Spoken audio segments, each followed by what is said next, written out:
烧茄子这道菜操作起来比较简单，但是有一些细节还是需要掌控一下。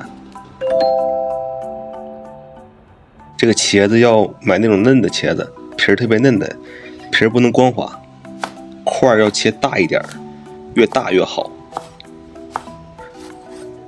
青椒就随意切了，切喜欢的形状。切点葱花，再切点蒜片，再多切点蒜末。蒜末要出锅的时候放。一般1斤茄子加80克水，3勺酱油，1勺白糖，1小勺醋，加1勺淀粉，搅拌均匀。要土豆淀粉啊，玉米淀粉的话多放点。这个还是要过油，油温要特别高，200度以上。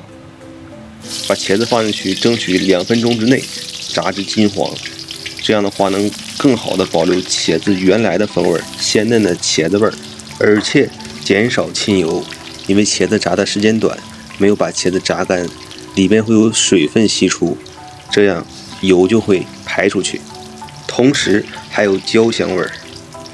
要分2次炸，因为如果炸1次的话，茄子太多放油锅里面，油会马上降温，这样就影响成品的效果。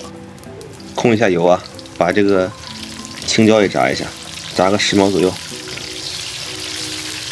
好，控干多余的油，直接把蒜末跟味精放上去，方便新手操作。好，这时候先煸炒一下葱花跟蒜片，把料汁搅拌均匀，到了锅里边搅动它，搅到起大泡，然后粘稠，把茄子放进去，好，翻拌均匀，出锅。好，装盘，